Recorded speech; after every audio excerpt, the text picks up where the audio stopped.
नमस्कार, स्वागत है आपका हमारे चैनल झारखंड न्यूज नेटवर्क में। आइए जानते हैं झारखंड की 25 मुख्य बड़ी खबरों को। धनबाद की 5 मैया को सीएम ने दिया चेक। मुख्यमंत्री हेमंत सोरेन ने सोमवार को रांची में धनबाद जिला की 5 मैया को झारखंड मुख्यमंत्री मैया सम्मान योजना के तहत 2,500 हजार का चेक दिया। रांची में आयोजित मैया सम्मान समारोह में धनबाद जिला से 7,000 महिलाएं शामिल हुई। सभी प्रखंडों से महिलाओं को अलग अलग वाहनों से रांची ले जाया जा रहा था। धनबाद जिला की 5 महिलाओं सुनीता देवी, पार्वती देवी, लकी देवी, मीना देवी और कुंती देवी को सीएम ने मंच पर चेक दिया। इस दौरान विधायक कल्पना सोरेन भी मौजूद थी। गोविंदपुर प्रखंड के रतनपुर ग्राम पंचायत अंतर्गत कुम्हारडी निवासी मीना देवी को सोमवार को रांची में आयोजित कार्यक्रम में मैया सम्मान योजना के तहत 2,500 रूपए का सांकेतिक चेक प्रदान किया। प्रखंड विकास पदाधिकारी मोहम्मद जहीर आलम गोविंदपुर प्रखंड की 700 महिलाओं को लेकर पूरी टीम के साथ रांची पहुंचे थे। सुनीता देवी, पार्वती देवी, लकी देवी, मीना देवी और कुंती देवी का नाम मंच पर जाने वाली महिलाओं में शामिल था। इनमें मीना देवी को मंच पर जाकर मुख्यमंत्री के हाथों चेक लेने का मौका मिला। प्रखंड प्रमुख निर्मला एवं पंचायत की मुखिया बेबी मंडल ने इसे पूरे गोविंदपुर के लिए ऐतिहासिक क्षण बताया।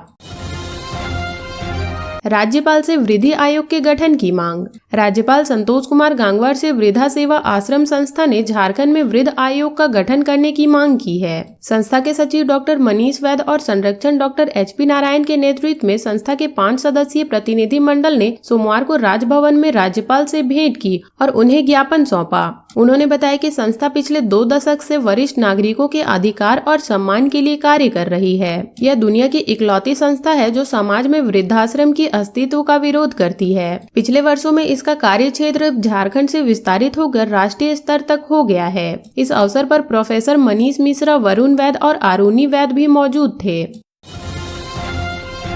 खादी मेले का समापन आज, राज्यपाल संतोष गंगवार होंगे शामिल। रांची के मोराबादी मैदान में आयोजित खादी मेला और सरस महोत्सव का मंगलवार को समापन हो जाएगा। राज्यपाल संतोष कुमार गंगवार कार्यक्रम के मुख्य अतिथि होंगे। मेले में हर दिन लोगों की जबरन भीड़ देखने को मिल रही है। सोमवार को तकरीबन 20,000 लोगों ने मेले का भ्रमण किया। यहाँ पर लग रहे फूड स्टॉल लोगों को काफी भा रहे हैं। वहीं बच्चे भी खादी मेला महोत्सव का खूब लुत्फ उठा रहे हैं। यहाँ पर लगे झूले उन्हें आकर्षित कर रहे हैं। साथ ही साथ यहाँ होने वाले सांस्कृतिक कार्यक्रम को लेकर भी लोगों में जबरन उत्साह देखने को मिल रहा है। सोमवार को बनारसी दल ने हिंदी गायन तेरी आवाज मेरी पहचान की प्रस्तुति देने के साथ साथ नागपुरी गायन की भी प्रस्तुति दी। बता दें कि खादी मेले की शुरुआत 20 दिसंबर को हुई थी। उद्घाटन समारोह में ग्रामीण विकास मंत्री दीपिका पांडे सिंह शामिल हुई थी। इस मेले के आयोजन का मुख्य उद्देश्य खादी को बढ़ावा देना है। इस बार के मेले में 500 से ज्यादा स्टॉल लगाए गए थे। इस बार मेले में स्टॉल के नाम पेड़ों के नाम पर रखे गए थे। रातू लूट कांड में शामिल आरोपियों का पोस्टर जारी, सूचना देने वाले को मिलेगा 20,000 रूपए। रांची के रातू थाना क्षेत्र अंतर्गत काथीटाड़ स्टेट बैंक के पास पेट्रोल पंप के कर्मियों से पैसे छिनताई करने वाले आरोपियों के पोस्टर जारी कर दिए गए हैं। आरोपियों का पता बताने वाले को पुलिस 20,000 रूपए का इनाम देगी। सूचना देने वाले की पहचान गोपनीय रखने की बात भी कही गई है। बता दें कि 26 दिसंबर को अपराधियों ने दिन दहाड़े पेट्रोल पंप के कर्मी से 13.66 लाख रूपए की लूट की थी। रांची पुलिस द्वारा जारी प्रेस रिलीज में कहा गया है कि काठीटाड़ स्थित स्टेट बैंक के पास हुई लूटकांड में शामिल अपराधियों की पहचान हो गई है। अपराधियों के बारे में कोई भी बेझिझक सूचना दे सकता है। सूचना देने वाले को 20,000 रूपए का नगद पुरस्कार दिया जाएगा। जिस भी व्यक्ति को आरोपियों से संबंधित किसी भी प्रकार की जानकारी है तो वे इस नंबरों पर कॉल कर सकते हैं। रांची SSP 9431706136, रांची पुलिस अधीक्षक ग्रामीण 9431706138, पुलिस उपाधीक्षक रांची हेडक्वार्टर 9431706142, रातू थाने प्रभारी 9431706175। बता दें कि 26 दिसंबर को रातू के रिलायंस पेट्रोल पंप के कर्मी से दिन दहाड़े अपराधियों ने 13.66 लाख रुपए की छिनताई कर भाग गए थे। यह घटना SBI रातू शाखा के मुख्य गेट पर दोपहर करीब 12:30 बजे घटी। उस वक्त पंप के कर्मी विमल मिश्रा अपने सहकर्मी अनिल कुमार के साथ रुपए जमा करने के लिए बैंक आए थे, लेकिन बैंक में घुसने से पहले ही अपराधियों ने वारदात को अंजाम देकर वहां से फरार हो गए। अपराधी पल्सर बाइक पर सवार होकर आए थे। इसके बाद इस संबंध में रातू थाने में प्राथमिकी दर्ज कराई गई थी। HMPV वायरस से बचाव को लेकर झारखंड में भी गाइडलाइन जारी, स्वास्थ्य विभाग की क्या है तैयारी। कर्नाटक और गुजरात में ह्यूमन मेनाटिव वायरस की पुष्टि के बाद झारखंड भी अलर्ट हो गया है। विशेषज्ञों का कहना है कि HMPV वायरस पहले से मौजूद है पर ज्यादा आक्रामक नहीं है। इसके बावजूद लोगों को सतर्क रहने की जरूरत है। इसे घबराने की जरूरत नहीं है बल्कि सावधानी बरतनी है। इस वायरस से बचाव को लेकर राज्य के सभी सिविल सर्जन के साथ स्वास्थ्य विभाग ने बैठक की है। साथ ही बचाव को लेकर गाइडलाइन जारी कर दी है। सचिव अजय कुमार सिंह ने HMPV से निपटने के लिए तैयारी का निर्देश दिया है। सोमवार को इसको लेकर रिम्स के माइक्रोबायोलॉजी विभाग के विभागाध्यक्ष डॉक्टर मनोज कुमार ने तैयारी का आकलन किया। एहतियातन जांच किट का ऑर्डर भी दे दिया है। हालांकि उन्होंने स्पष्ट किया है कि घबराने की अभी जरूरत नहीं है। ICMR के गाइडलाइन के तहत तैयारी की जा रही है। गाइडलाइन HMPV को लेकर स्वास्थ्य विभाग ने एडवाइजरी जारी की है। इसमें कहा गया है कि यह वायरस नया नहीं है। सर्दी के दिनों में इस तरह के केस पहले भी आए हैं। पैनिक होने की जरूरत नहीं है। भीड़ वाले इलाके में मास्क का प्रयोग करें, सैनिटाइजर का प्रयोग करें और हाथों की सफाई करें। भीड़ वाले इलाके में जाने से परहेज करें। अस्पतालों में बेड बढ़वाएं, ऑक्सीजन की आपूर्ति सुनिश्चित कर लें। क्या है लक्षण? माइक्रोबायोलॉजिस्ट डॉक्टर पूजा सहाय ने बताया कि इसके संक्रमण में खांसी, सर्दी, बुखार, गले में खराश और कमजोरी होती है। यह 3 से 5 दिनों में ठीक हो जाता है। पश्चिमी सिंहभूम, सिमडेगा समेत कई जिलों में घटी पेट्रोल की कीमत, जाने अपने शहर का हाल। सरकारी तेल कंपनियों ने 7 जनवरी के पेट्रोल का रेट जारी कर दिया है। अगर आप भी अपने शहर का हाल जानना चाहते हैं तो ये खबर आपके लिए बड़े काम की है, क्योंकि हम आपको सभी शहरों के पेट्रोल की कीमत से रूबरू कराएंगे। goodreturn.in की माने तो पश्चिमी सिंहभूम, सिमडेगा, कोडरमा, हजारीबाग समेत कई जिलों में आज पेट्रोल की कीमतों में गिरावट आई है। पश्चिमी सिंहभूम में जहाँ आज पेट्रोल की कीमत 58.32 रुपए है, सिमडेगा में पेट्रोल की कीमत आज 58.88 तो सरायकेला में 97.80 रुपए है। वहीं राज्य की राजधानी रांची में 97.86 है। सबसे अधिक कीमत पलामू और गढ़वा में देखने को मिली है। यहाँ कीमत 99.60 रुपए है। इसके अलावा लातेहार में 99.10 और चतरा में 99.33 रुपए है। उप राजधानी दुमका में 58.56 रुपए है तो वहीं देवघर में 57.68 रुपए है।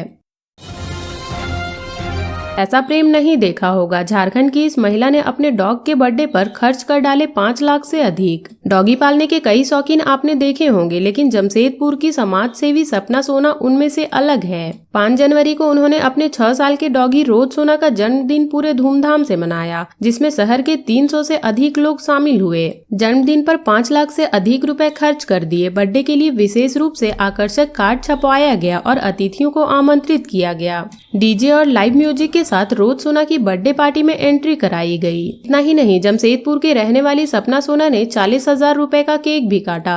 अतिथियों के स्वाद के अनुसार केक के लिए लाइव केक स्टॉल लगाया गया। बर्थडे पार्टी में लोगों ने जमकर डांस किया। वहीं जुगसलाई थाना क्षेत्र स्थित अंत्योदय भवन परिसर के समीप अंत्योदय बस्ती के करीब 1.5 से 2 लाख रुपए की लागत में 20 सोलर स्ट्रीट लाइट लगाई गई। बस्ती के कम्युनिटी सेंटर से करीब 30,000 से मैट कोटिंग कराई गई। कदमा निवासी सपना सोना बताती है कि वह सिंगल मदर है और रोज सोना उनकी बेटी है। 6 महीने की थी जब उसने उसे गोद लेकर रायपुर से जमशेदपुर आई थी। वह परिवार का ही नहीं बल्कि उनके जीवन का अहम हिस्सा है। हर साल उनके जन्मदिन पर गरीबों को खाना खिलाना, कंबल वितरण करना, गरीब बेटी की शादी करवाना जैसे कार्य वह करती हैं। इस साल बस्ती में सोलर लाइट लगवाया है। शहर के शमशान घाट में भी सेवा कार्य करने की योजना है।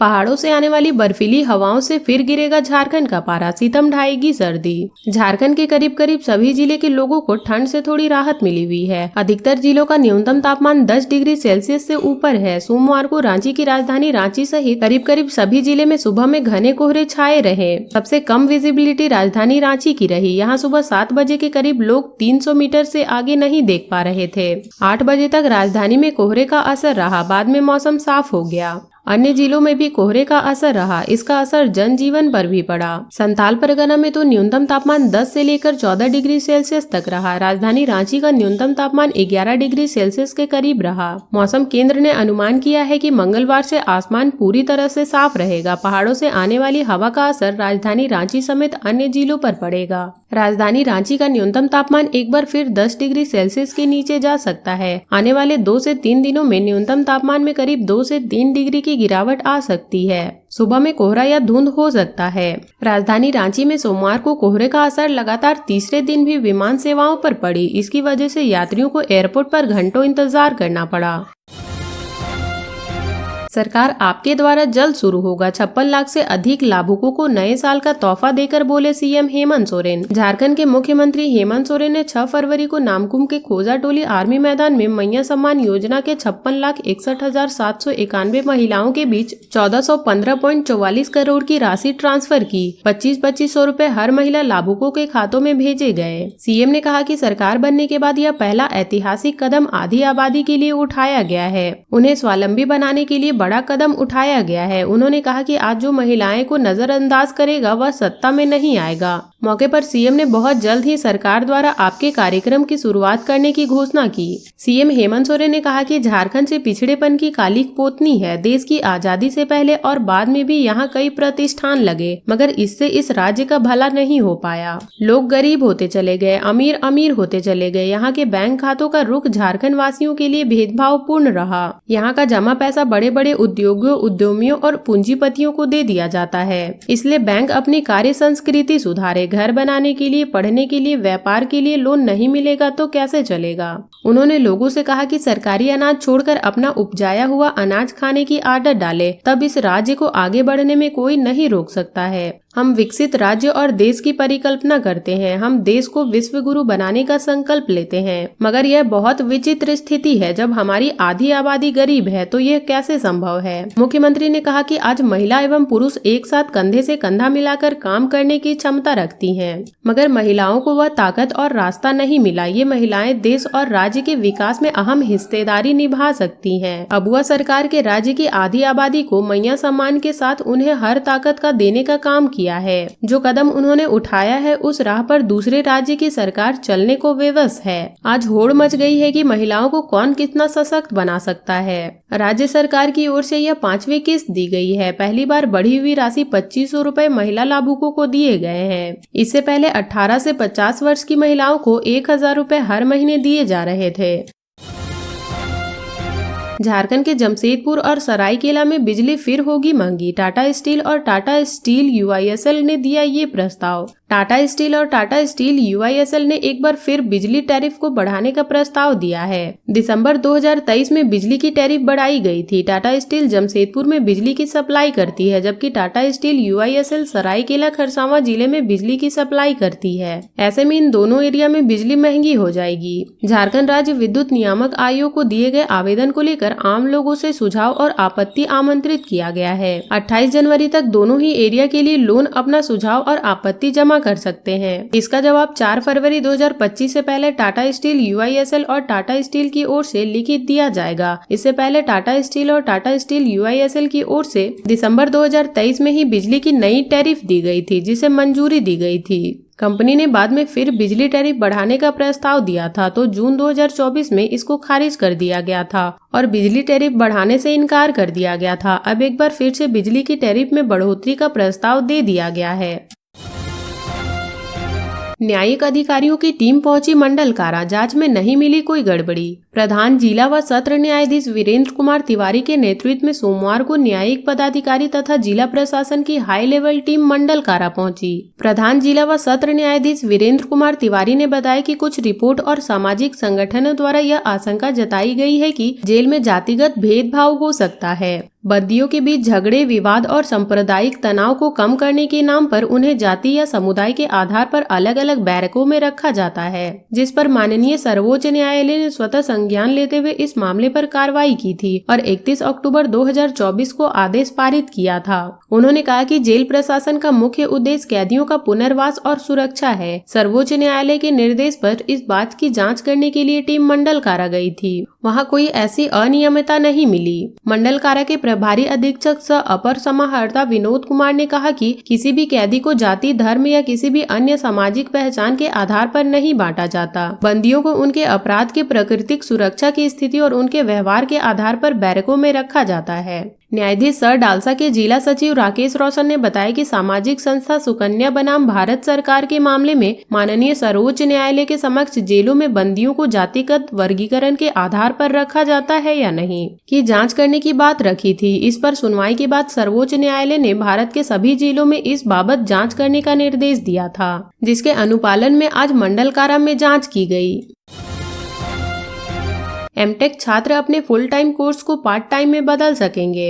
IIT ISM प्रबंधन ने एमटेक के छात्रों के फुल टाइम से पार्ट टाइम प्रोग्राम में बदलाव करने की नई प्रक्रिया का ऐलान किया है। यह सुविधा उन छात्रों के लिए है जो अपने दूसरे वर्ष में नौकरी ज्वाइन कर लेते हैं। इस संबंध में डीन द्वारा अधिसूचना जारी कर दी गई है। छात्रों को यह बदलाव करने के लिए कुछ शर्तें पूरी करनी होंगी। इसके तहत छात्रों को पहले वर्ष के सभी कोर्स पूरे करने होंगे, बाद में फुल टाइम से पार्ट टाइम कोर्स में बदलाव के लिए आवेदन कर सकते हैं। इसके अलावा यदि नौकरी ज्वाइन करने से पहले छात्रों को छात्रवृत्ति मिल रही थी तो नौकरी की तारीख से यह बंद कर दिया जाएगा। छात्रों को अपने मौजूदा आंतरिक पर्यवेक्षक की सिफारिश प्राप्त करनी होगी। पर्यवेक्षक यह सुनिश्चित करेंगे कि छात्र ने सभी आवश्यक शर्तें पूरी की हैं। साथ ही छात्रों को अपने नियोक्ता से अनापत्ति प्रमाण पत्र प्राप्त करना होगा। यह प्रमाण पत्र अंतिम डिग्री प्राप्त करने से पहले शैक्षणिक विभाग में जमा करना अनिवार्य है। यह अधिसूचना 3 जनवरी 2025 को जारी कर दी गई है और तत्काल प्रभाव में लागू कर दी गई है। इस नियम को संस्थान के सीनेट ने पहले ही मंजूरी दे दी है। झरिया के कौशलेंद्र प्रताप सिंह ने कौन बनेगा करोड़पति से जीते 12.5 लाख रुपए। झरिया के कतरास मोड़ निवासी कौशलेंद्र प्रताप सिंह ने टीवी शो कौन बनेगा करोड़पति सीजन 16 से सोमवार को 12.5 लाख रुपए जीते। सोनी एंटरटेनमेंट टेलीविजन के लोकप्रिय ज्ञान आधारित गेम शो में अमिताभ बच्चन के सामने हॉट सीट पर बैठे कौशलेंद्र ने 12 सवालों के सही जवाब दिए। 13वें सवाल का सही उत्तर नहीं आने पर उन्होंने खेल से बाहर निकलने का निर्णय लिया। कौशलेंद्र ने बिग बी को अपना परिचय देते हुए बताया कि वह कोयला ढुलाई का काम करते हैं, इसी से उनका आजीवन चलता है। जब वे छोटे थे तो उनका सपना IAS बनने का था, मगर पैसे की कमी के चलते पढ़ाई नहीं कर सके। फिलहाल धनबाद शहर के जयप्रकाश नगर में पिछले 3-4 सालों से अपने एक रिश्तेदार के यहाँ रह रहे कौशलेंद्र प्रताप सिंह ने सदी के महानायक द्वारा जीती गई रकम के खर्च करने से जुड़े सवाल पर पूछे जाने पर कहा कि वह रकम अपने 3 साल के बेटे दक्ष और 3 माह की बेटी दीक्षा की पढ़ाई और परिवार पर इस्तेमाल करेंगे। शो के दौरान अमिताभ बच्चन से बात करते हुए कौशलेंद्र प्रताप सिंह ने बताया कि आज वह जहां बैठे हैं वहां ना तो उन्होंने और न ही उनके किसी पीढ़ी ने बैठने के बारे में सोचा होगा। मेरे साथ पहली बार बहुत कुछ अच्छा हुआ। मुंबई आने के लिए मैं पहली बार प्लेन में चढ़ा, बड़े होटल में रुका जहां मखमली बेड थी, समय पर तीनों वक्त का खाना मिला, काम का भी टेंशन नहीं था। मैंने अगर थोड़ी भी पढ़ाई की होती तो यहाँ तक आने में 24 साल नहीं लगते। उन्होंने 10,000 रुपए से खेलना शुरू किया। बिग बी का 7वां सवाल था बराकर नदी जिस मैथन डैम पर बना है वह किसका सहायक नदी है। इसका सही जवाब दामोदर देकर शैलेंद्र ने 40,000 रुपए जीते। 8वां सवाल भी झारखंड से जुड़ा था। सदी के महानायक ने पूछा 19वीं सदी के अंत में उलुगलान किसके साथ जुड़ा था। इसका सही जवाब भगवान बिरसा मुंडा देकर कौशलेंद्र 80,000 रुपए जीते। 90 एकड़ की खेत में लगी अफीम की खेती नष्ट, ग्रामीणों को किया जा रहा है जागरूक। रायकेला खरसावां जिला पुलिस ने अवैध रूप से की जा रही अफीम की खेती के खिलाफ अभियान तेज कर दिया है। पुलिस अधीक्षक मुकेश कुमार लुनायत के निर्देशानुसार पिछले 2 सप्ताह से अफीम की खेती को नष्ट किया जा रहा है। जिले के चौका, ईचागढ़, चांडिल, खरसावा, कुचाई, दरभंगा थाना क्षेत्र में पिछले 15 दिनों के दौरान करीब 90 एकड़ में खेतों में लगे अफीम की खेतों को बर्बाद कर दिया गया। सरायकेला के पुलिस अधीक्षक मुकेश कुमार लुनायत के अनुसार यह अभियान आगे भी जारी रहेगा। अवैध रूप से हो रही अफीम की खेती को नष्ट करने के साथ ही ग्रामीणों को भी अफीम की खेती नहीं करने के लिए कहा जाएगा। लोगों को अफीम की खेती के जगह वैकल्पिक रूप से खेती में सब्जी, रबी फसल, मोटे अनाज की खेती करने के लिए जागरूक किया जाएगा। झारखंड के स्वास्थ्य मंत्री डॉक्टर इरफान अंसारी का कॉलर ठीक करते दिखा ये पूर्व क्रिकेटर, दे डाली ये सलाह। झारखंड के स्वास्थ्य मंत्री डॉक्टर इरफान अंसारी ने कुछ दिनों पहले पूर्व क्रिकेटर सह कांग्रेस नेता मोहम्मद अजहरुद्दीन से दिल्ली में मुलाकात की थी, जिसका वीडियो उन्होंने सोशल मीडिया पर साझा किया था, जिसमें वे पूर्व सांसद और क्रिकेटर से गर्मजोशी के साथ मुलाकात करते दिखाई पड़ रहे थे। मुलाकात के दौरान अजहर ने मंत्री इरफान अंसारी के कॉलर ठीक किए। इसके बाद मंत्री ने सोशल मीडिया में पोस्ट कर उस पल को साझा किया। साथ ही यह भी बताया कि उन्होंने उसे क्या सलाह दी है। उन्होंने कहा कि अजहर भाई ने हमेशा आगे रहने की सलाह दी है। डॉक्टर इरफान अंसारी ने मोहम्मद अजहरुद्दीन से मुलाकात का वीडियो शेयर कर लिखा कि बड़े क्रिकेटर हो या नेता ऐसे ही महान नहीं होते, इनका नेचर, उनका स्वभाव सब बिल्कुल अलग होता है। आज अजहर भाई से मिलना और उनका आशीर्वाद लेना वास्तव में एक सम्मानजनक अनुभव था। डॉक्टर इरफान अंसारी अपने आगे की पोस्ट में लिखते हैं कि अच्छे लोगों की सोच वास्तव में अच्छी होती है। ऐसे लोगों से मिलने से हमें प्रेरणा और सकारात्मक ऊर्जा मिलती है। मोहम्मद अजहरुद्दीन द्वारा उनके शर्ट का का कॉलर ठीक करने से संबंधित में वो आगे लिखते हैं कि अजहर भाई ने हमेशा अपना कॉलर ऊपर रखा है, इसलिए मेरा शर्ट का कॉलर भी ऊपर कर दिया। झारखंड के इन इलाकों में कल छाया रहेगा घना कोहरा, रांची का पारा फिर जा सकता है 10 डिग्री के नीचे। झारखंड में इन दिनों ठंड का कहर चरम पर है। गुमला, खूंटी, हजारीबाग समेत कई जिलों का तापमान 10 डिग्री के नीचे चल रहा है। हालांकि राजधानी में लोगों को कुछ दिनों से ठंड से राहत मिली है। बाकी जिलों में शाम में चल रही शीतलहर ने लोगों को कमरे में कैद रहने को मजबूर कर दिया है। मौसम विभाग की माने तो अभी ठंड से राहत मिलने की संभावना नहीं है। रांची का तापमान एक बार फिर 10 डिग्री सेल्सियस से नीचे चल रहा है। बुधवार को उत्तरी पश्चिमी और दक्षिणी पूर्वी भागों में घना कोहरा छाया रह सकता है। रांची स्थित मौसम विज्ञान केंद्र की माने तो झारखंड में अगले 2 दिनों के दौरान न्यूनतम तापमान में 2 से 4 डिग्री की गिरावट हो सकती है। इसके बाद अगले 2 से 3 दिनों में 2 से 3 डिग्री की बढ़ोतरी होने की संभावना है। इस दौरान कई इलाकों में सुबह घना कोहरा देखने को मिलेगा। आसमान में बादल साफ रहेगा। बीते 24 घंटे की मौसम की बात करें तो राज्य में कहीं कहीं बहुत कम हल्के दर्जे की बारिश हुई। इस दौरान सबसे अधिक वर्षा 0.1 mm डाल्टनगंज में दर्ज किया गया। सबसे अधिक उच्चतम तापमान 29.8 डिग्री सेल्सियस चाईबासा में रिकॉर्ड किया गया। सबसे कम न्यूनतम तापमान गुमला में 7.4 डिग्री सेल्सियस रहा। जिन इलाकों में घने कोहरे की संभावना जताई गई है उनमें गुमला, सिमडेगा, खूंटी, रांची, लोहरदगा, रामगढ़, बोकारो, धनबाद, गिरिडीह, कोडरमा, हजारीबाग, देवघर, जामताड़ा, दुमका, पाकुड़, साहिबगंज और गोड्डा शामिल है। महाधिवेशन के 5वें दिन सम्मानित किए गए जनप्रतिनिधि। बारामुड़ी में आयोजित अखिल भारतीय किन्नर समाज के महाधिवेशन का 5वें दिन सोमवार को किन्नर समाज द्वारा जनप्रतिनिधियों को सम्मानित किया गया। आज सांसद ढुलू महतो, धनबाद विधायक राज सिन्हा, टुंडी विधायक मथुरा प्रसाद अधिवेशन में पहुंचे। किन्नर समाज की ओर से उनका स्वागत किया गया और मोमेंटो देकर उन्हें सम्मानित किया गया। इधर महाधिवेशन के 5वें दिन देश विदेश से आए किन्नरों ने कोयलांचल वासियों पर आशीष बरसाया।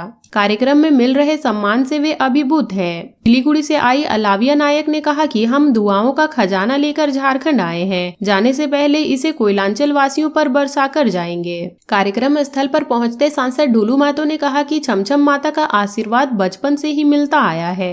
आयोजन में पहुंचे अतिथि धनबाद को चौतरफा विकास का आशीर्वाद दें। वहीं धनबाद विधायक राज सिन्हा ने कहा कि एक साथ इतने किन्नरों की दुआ मिलना सौभाग्य की बात है। कार्यक्रम में आए सभी किन्नर समाज के सदस्यों का कोयलांचल स्वागत करता है। तो ये थी झारखंड की अब तक की बड़ी खबरें। ऐसे ही झारखंड की खबरों से अपडेट रहने के लिए हमारे चैनल झारखंड न्यूज नेटवर्क को सब्सक्राइब कर लें और बेल आइकन को प्रेस कर लें ताकि हमारी हर वीडियो का अपडेट आप तक पहुंच सके।